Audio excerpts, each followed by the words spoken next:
எல்லாருக்கும் வணக்கம்.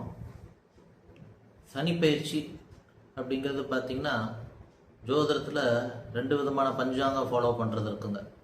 ஒன்று வந்துட்டு திருக்கணிதத்தை ஃபாலோ பண்ணுறது, இன்னொன்று வாக்கியத்தை பற்றி. இந்த திருக்கணிதம் வாக்கியம் டிஃப்ரென்ஸ் என்னங்கிறது நான் ஆல்ரெடி நிறைய அதில் போட்டிருக்கேன், சரிங்களா? அந்த பூமி சாய்மானத்தோடைய அந்த டிகிரி கால்குலேஷன் வேறுபடும் 2 இதுலேயும். வாக்கியத்தில் ஒரு 200 வருடங்களுக்கு முன்னாடி சித்தர்கள் சொன்னதை நாங்கள் எடுத்துக்கிறோம் அப்படின்ட்டாங்க. ஸோ கோயில்கள்லாம் வாக்கியத்தைப்படி தான் ஃபாலோ பண்ணுறாங்க. திருக்கணிதங்கிறது இப்போ சயின்டிஸ்ட் கொடுக்கக்கூடிய சாய்மானம், பூமி தன்னுடைய நேரத்துலேருந்து எவ்வளோ தூரம் சாஞ்சிருக்குதுன்னு.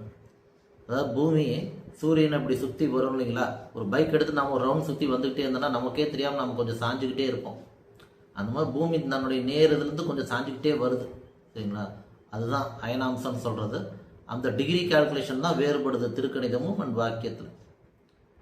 ஸோ நம்ம திருக்கணிதப்படி போன வருஷமே வந்துட்டு சனிப்பெயர்ச்சி ஆயிடுச்சுன்னு சொல்லி அதுபடி தான் பலன்லாம் சொல்கிறோம் டே டு டே. கோயில்கள்லாம் ஆனால் இப்போ தான் ஃபாலோ பண்ணி கோயில்களில் பூஜைகள்லாம் இப்போ தான் வைக்க போகிறாங்க. என்னைக்கு? மார்ச் 6 சனிப்பெயர்ச்சி. நீங்கள் இந்த திருக்கணித வாக்கியங்கள்லாம் குழப்பிக்காமல் மார்ச் 6 சனிப்பெயர்ச்சி விழாவில் கலந்து நல்லா வழிபாடு பண்ணிக்கோங்க. நன்றி, வணக்கம்.